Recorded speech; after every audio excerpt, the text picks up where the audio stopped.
तो गाइस हम लोग यहाँ पे चैप्टर 4 के अंदर अब आ चुके हैं, जहाँ पे हम लोग सीखने वाले हैं कि एट्रीब्यूट और प्रॉपर्टीज़ होती क्या है। तो कोई भी जो टैग होता है ना, उसके अंदर काफ़ी सारे प्रॉपर्टीज़ होती हैं जिनका यूज़ करके हम लोग उस टैग की जो फंक्शनैलिटी है उसे इन्हेंस कर सकते हैं।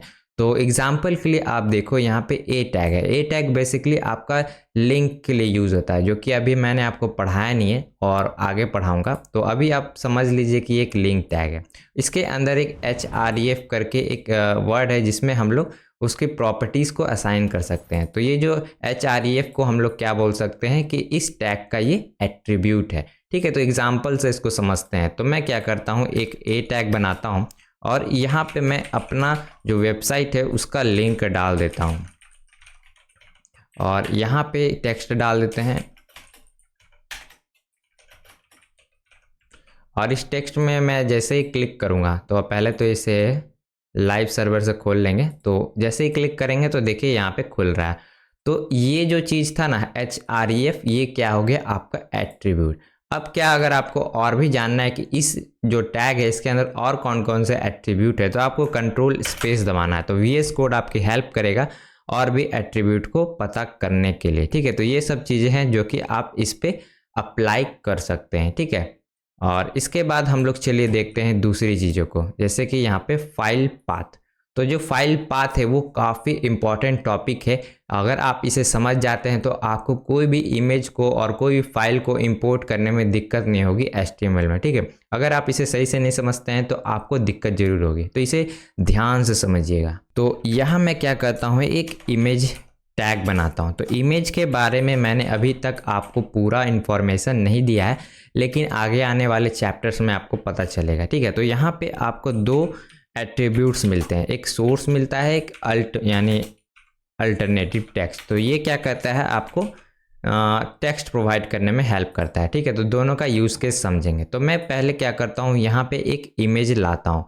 तो इमेज कहाँ से मिलेगा, तो जैसे कि ये इमेज है, इस पर मैं क्लिक करता हूँ, यहाँ से डाउनलोड कर लेता हूँ। या फिर आप कोई सा भी डेस्कटॉप पे आपका इमेज है आप उसे यूज़ कर सकते हैं। ठीक है, इसे डाउनलोड करने के बाद इसे हम लोग ड्रैग एंड ड्रॉप करेंगे। पहले मैं इसे डाउनलोड करता हूँ, तो ये यहाँ पे डाउनलोड हो गया।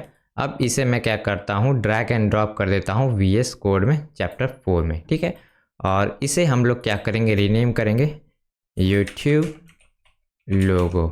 और जो भी आप फाइल बनाएंगे इमेज का, उसे हमेशा अंडरस्कोर से यहाँ पे यूज़ करें। ठीक है, लोगो इस टाइप से आपको नेमिंग स्कीम रखनी है। इतना करने के बाद अब हमें क्या करना है, यहाँ पे इमेज का सोर्स देना है। उससे पहले यहाँ पे इमेज का नाम क्या है, YouTube लोगो। तो मैं यहाँ पे YouTube लोगो लिख देता हूँ, YouTube लोगो। ठीक है, और यहाँ पे हमें फाइल पाथ सीखना है, जो कि मैंने बताया काफ़ी अजीब सा टॉपिक है, जल्दी समझ में नहीं आता, लेकिन मैं आपको एकदम बेस्ट तरीके से समझाऊंगा। तो यहाँ पे सिंपल क्या करेंगे, हमारा जो भी इमेज है वो सेम फोल्डर में, जैसे कि यहाँ पे इंडेक्स फाइल और जो लोगो है वो दोनों एक ही फोल्डर में है। तो इसको एक्सेस करने के लिए डायरेक्ट आप इसका फाइल नेम ही लिख सकते हैं। तो ये लिखेंगे YouTube लोगो। ठीक है, और VS कोड यहाँ हेल्प कर रहा है, सेव करेंगे और इसको जैसे ही रन करेंगे लाइव सर्वर से, तो आप देखोगे हमारा जो लोगो है वो एकदम अच्छे तरीके से आ गया है। और यहाँ पे जो इमेज टैग है इसके ऊपर और भी एट्रीब्यूट्स मिलते हैं, जैसे कि हाइट हो गया, हाइट मैं 200 पिक्सल कर देता हूँ। और जो विड्थ है इसको भी 200 पिक्सल कर देता हूँ। ठीक है, तो देखिए इमेज जो है वो छोटा हो गया। तो अब चल दे दूसरा ऑप्शन देखते हैं फाइल पाथ का, जो कि आपको इम्पॉर्टेंट है। मान लीजिए कि अगर आपका जो इमेज है, आपके जो प्रोजेक्ट है, जैसे चैप्टर 4 एक प्रोजेक्ट है, उसके अंदर एक इमेजेस फोल्डर है। ठीक है, और उसके अंदर आपका इमेज रखा हुआ है। तो अब कैसे आप इसको एक्सेस करोगे, तो अभी देखिए यहाँ पे एरर आया और हमारा जो फॉलबैक टेक्स्ट था, यानी कि ये जो टेक्स्ट है वो वहाँ पे शो हो रहा है, यानी कि हमारा जो पाथ है वो गड़बड़ है। तो इसको कैसे फिक्स करेंगे, तो हमारा यहाँ पे है इमेज में। तो अभी हम लोग किस फाइल में है, index.html के फाइल में। ठीक है, तो हमें क्या करना है, एक फोल्डर ऊपर आना है। ठीक है, तो सिंपल एक फोल्डर ऊपर आने के लिए डॉट / करेंगे, जिससे हम लोग एक फोल्डर ऊपर आ गए। ठीक है, और जो इमेजेस है उसको सेलेक्ट करेंगे और यहाँ पे लिखेंगे YouTube लोगो। तो देखिए वापस से आ गया। और एक ऐसा सिनारियो आ सकता है कि आपका जो इमेज है वो किसी और फोल्डर में, जैसे अभी तो सेम प्रोजेक्ट में था ना, अगर मान लीजिए इसमें है तो मैं क्या करता हूँ एग्जांपल के लिए इसे यहाँ से कॉपी करता हूँ, ठीक है, और इसे अभी रहने देते हैं, इसको एक्सेस करते हैं। तो इसको एक्सेस करने के लिए क्या करना होगा, यहाँ आपको डबल डॉट लगाना होगा। तो डबल डॉट से क्या होगा कि आप दो फोल्डर आगे आ गए, यानी दो फाइल, जैसे पहले ये था, अब क्या हो गया, आप मेन फोल्डर में आ गए। तो आप जितना डॉट डॉट लगाते जाओगे आप फोल्डर बैक होते जाओगे। तो अगर मैं डॉट डॉट स्लैश लिखूँ, डॉट डॉट स्लैश लिखूँ, तो देखिए और भी ऊपर वाले जो भी मेरे प्रोजेक्ट्स थे वो शो होने लगे। और मैं लिखूँगा डॉट डॉट स्लैश तो और पीछे आ गया, और डॉट डॉट स्लैश, तो जितना हो सके वो इतना पीछे आता जाएगा। तो अब ये शायद एंड है, देखिए मेरा जो पीसी का यूज़र नेम है वो यहाँ पे आ रहा है। तो मैं धीरे धीरे पीछे जाता जा रहा हूँ, ठीक है। तो मुझे कहाँ जाना है, एक फोल्डर ऊपर जाना है और इसके अंदर नेविगेट करके जाना है, ठीक है। तो उसके लिए मैं क्या करूँगा, डॉट डॉट डॉट स्लैश, और ये फोल्डर क्या है, चैप्टर 3, फिर जाऊँगा इमेजेस और यूट्यूब लोगो, ठीक है। तो अब भी देखिए हमारा जो इमेज है वो आ गया, ठीक है। तो इस टाइप से हम लोग क्या कर सकते हैं, अपना यूज़ कर सकते हैं। तो और एक चीज़ मैं आपको बता देता हूँ कि ये जो इमेज फोल्डर था हमारा चैप्टर 4 के अंदर है, यानी दोनों एक साथ है, यानी सिबलिंग बोल सकते हैं। तो उस केस में आप लोग ऐसा भी कर सकते हैं, जैसे कि अगर लिखूँगा इमेजेस स्लैश यूट्यूब लोगो, तो इस केस में भी आपका सपोर्ट करेगा, ठीक है। तो ये 4 तरीके से फाइल पाथ को एक्सेस करने के लिए, यानी कोई भी फाइल आपका कहीं भी रखा हुआ है फोल्डर स्ट्रक्चर में, तो उसको एक्सेस करने का तरीका था, जो कि काफ़ी इंपॉर्टेंट टॉपिक है, आपको पता होनी चाहिए, ठीक है। अब देखते हैं उससे भी इंपॉर्टेंट चीज़, जो कि है CSS कैसे हम लोग HTML में अप्लाई कर सकते हैं। तो मैं आपको बेसिक यहाँ पे CSS दिखा देता हूँ कि कैसे अप्लाई किया जाता है। तो सबसे पहले देखते हैं इनलाइन स्टाइल। तो इनलाइन स्टाइल क्या होता है कि जो स्टाइल एट्रीब्यूट होता है उसके अंदर ही हम लोग डायरेक्ट लिखते हैं, ठीक है। तो मैं क्या करता हूँ, यहाँ पे एक हेडिंग टैग बनाता हूँ, ठीक है। यहाँ पे मैं लिखता हूँ H1 और इसके अंदर लिखते हैं प्लीज स्टाइल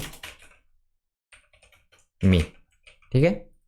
तो इसको स्टाइल करने के लिए हम लोग क्या करेंगे, स्टाइल एट्रीब्यूट खोलेंगे, ठीक है, स्टाइल और इक्वल टू आपको देना है और डबल कोट्स, और इसके अंदर हम लोग CSS लिख सकते हैं। और मैं आपको बता देता हूँ कि जो HTML का जो अभी फ़िलहाल ये कोर्स चल रहा है वो ख़त्म होगा, उसके बाद CSS का भी कोर्स आएगा, ठीक है। तो आप इस कोर्स के बाद उसे देखिएगा तो आपका जो CSS के जो कॉन्सेप्ट है वो भी क्लियर हो जाएंगे, ठीक है। तो अभी मैं क्या करता हूँ, यहाँ पे एक CSS का प्रॉपर्टी लिखता हूँ। तो पहले तो मैं इसको खोलता हूँ, तो ये अभी देखिए जो इसका टेक्स्ट कलर है क्या है, ब्लैक है। तो इसे मैं क्या करता हूँ, रेड कर देता हूँ। तो इसके लिए कलर प्रॉपर्टी यूज़ करेंगे, कलर रेड, इसको सेव करेंगे, देखिए रेड हो गया। तो ये इसे हम लोग बोलते हैं इनलाइन स्टाइल। तो अब क्या करेंगे, हम लोग क्या करेंगे, इंटरनल स्टाइलिंग देखेंगे कि कैसे होता है। तो उसके लिए हम लोग क्या करेंगे, जो हेड टैग देख रहे हैं ना, इसके अंदर ही हम लोग स्टाइल टैग लिखेंगे, ठीक है। और मैंने यहाँ पे डॉक्स में भी आपको बता रखा है, तो आप जाके देखोगे मैंने जो नोट्स लिखे हैं, तो आपको क्या करना है, हेड टैग के अंदर आप डायरेक्ट लिख सकते हो, ठीक है। तो मैं क्या करता हूँ, यहाँ पे H1 को सेलेक्ट करता हूँ। तो ये H1 वाला जो हमारा टैग है वो सेलेक्ट हो गया, और इसके अंदर भी हम लोग कलर प्रोवाइड कर सकते हैं। तो अभी मैं जो इनलाइन स्टाइल है वो हटा देते हैं, इसे कमेंट कर देते हैं और नया बनाते हैं H1, और यहाँ पे लिखते हैं आई एम इंटरनल स्टाइलिंग, ठीक है। और H1 को सेलेक्ट करके इसका जो कलर है वो मैं कर देता हूँ ग्रीन, और जो बैकग्राउंड है उसे रेड, ठीक है। सेव करते हैं, तो आप देखोगे यहाँ पे स्टाइलिंग हमारा अप्लाई हो रहा है। तो ये हो गया आपका इंटरनल स्टाइल। अब देखते हैं कि अगर आपका जो स्टाइलिंग है वो अगर कहीं और रखा है, जैसे एक्सटर्नल CSS फाइल में, तो उसे कैसे हम लोग लिंक करेंगे आपका HTML से फाइल में। क्योंकि आप लोग अगर सेम फाइल में अगर रखोगे, स्टाइल भी रखोगे, HTML भी रखोगे, तो आपका जो फाइल है वो काफ़ी बढ़ जाएगा। तो बेसिकली आप एक्सटर्नल CSS ही ज़्यादातर यूज़ करोगे, तो वो मेथड आपको जानना बेहद ज़रूरी है।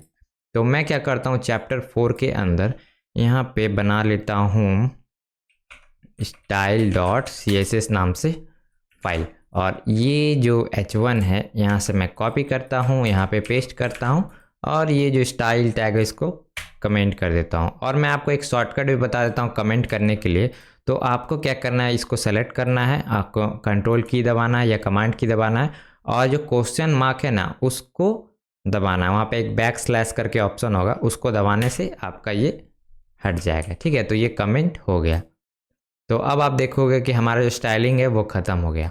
तो अब क्या करेंगे, हम लोग यहाँ पे लिंक करेंगे स्टाइल शीट को। जो ये जो स्टाइल शीट हम लोगों ने बनाया ना style.css में, इसको हम लोग लिंक करेंगे इस HTML फाइल से। तो उसके लिए मैं यहाँ पे लिखूँगा लिंक।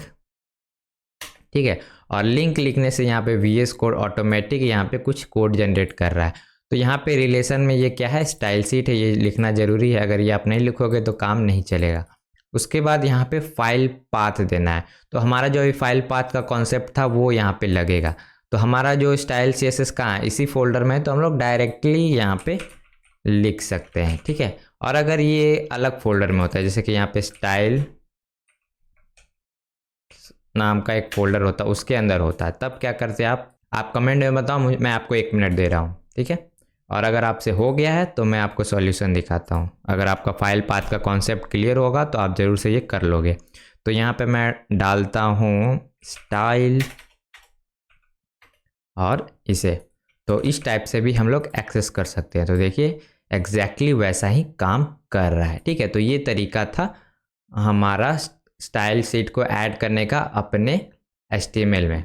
तो अब चलिए देखते हैं नेक्स्ट टॉपिक क्या है, वो है क्लास एंड आईडी। तो क्लास और आईडी आपका काफ़ी इम्पॉर्टेंट हो जाता है, क्योंकि आपका जो भी HTML का टैग है, एलिमेंट है, उसको सेलेक्ट करने के लिए हम लोग क्लास या आईडी का इस्तेमाल करते हैं। तो बेसिकली जावास्क्रिप्ट में जो भी कुछ होता है ना, वो आईडी और क्लास की मदद से ही सेलेक्ट करके हम लोग HTML को यहाँ पे मैनिपुलेट करके अपने अकॉर्डिंग दिखाते हैं। ठीक है, तो मैं यहाँ पे आपको बता देता हूँ कि कैसे इसे यूज़ करना है आईडी और क्लास को। तो मैं क्या करता हूँ, एक बटन बनाता हूँ। ठीक है, तो यहाँ पे एक बटन बनाते हैं, बटन, और बटन में मैं लिख देता हूँ इसको लिखते हैं व्यू। ठीक है, और यहाँ पे मैं क्या करता हूँ, एक क्लास एट्रीब्यूट देता हूँ। ये क्लास एट्रीब्यूट हो गया, और इसका ये बटन है ना, व्यू बटन, इसका मैं नाम दे देता हूँ व्यू। ठीक है, तो ये जो बटन है क्या व्यू है, लेकिन ये जो नाम है वो जेनरिक नहीं है, वो हर बटन में चेंज होगा। ठीक है, तो मैं क्या करता हूँ, एक अलग नाम देता हूँ, लिखता हूँ प्राइमरी BTN। ठीक है, तो प्राइमरी बटन। तो ये जो क्लास है अभी क्या करता है मैं बताता हूँ। तो हमारा जो स्टाइल शीट था ये था, तो यहाँ पे मैं उसे सेलेक्ट कर लेता हूँ। तो यहाँ लिखते हैं प्राइमरी बटन, और यहाँ पे जो भी क्लास होगा उसको सेलेक्ट करने के लिए आपको डॉट लगाना होगा। तो ये जो कॉन्सेप्ट हो रहा है वो आपका CSS का कॉन्सेप्ट है, जो कि मैं थोड़ा बहुत आपको समझा दे रहा हूँ। तो यहाँ पे एग्जैक्ट यही वाला जो CSS है मैं डाल देता हूँ, और अब देखते हैं हमारा जो बटन उसी तरीके से हो रहा है। यहाँ जो बैकग्राउंड है इसे फिक्स करते हैं, तो बॉर्डर को नन कर देते हैं। तो अगर आपको अभी ये सब समझ नहीं आया तो कोई बात नहीं, CSS तो अभी आप लोगों में बढ़ा नहीं है, लेकिन मैं आपको समझाने के लिए भी बता रहा हूँ। ठीक है, तो यहाँ पे एक क्लास बन गया। तो अब क्या करते हैं, एक और बटन बनाते हैं। ठीक है, और इसको भी एक क्लास देते हैं। तो इस बटन का मैं नाम रखता हूँ सब्सक्राइब। ठीक है, और सब्सक्राइब के अंदर मैं लिखता हूँ क्लास, और सेम क्लास इसमें भी डाल देते हैं। तो जैसे मैंने सेम क्लास डाला तो आप देखोगे कि दोनों का जो स्टाइलिंग है वो कॉमन हो गया। तो यहाँ पे जो क्लास है वो रिपीट हम लोग कर सकते हैं। अब चलिए आईडी देखते हैं कि आईडी क्या है। तो मैं इसको एक आईडी दे देता हूँ, और व्यू बटन, और इसको मैं एक आईडी दे देता हूँ सब बटन। ठीक है, तो यहाँ पे 2 आईडी मैंने असाइन कर दिए।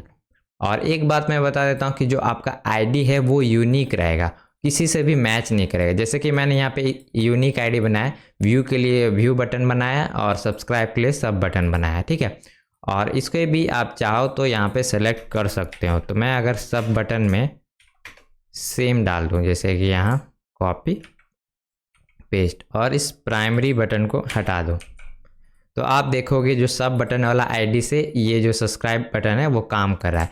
लेकिन अगर मैं आपको यहाँ से ये कॉपी करूँ और यहाँ पे पेस्ट करूँ, ठीक है, तो आप देखोगे दोनों काम कर रहा है एक ही आईडी से, लेकिन यहाँ पे एक गड़बड़ है।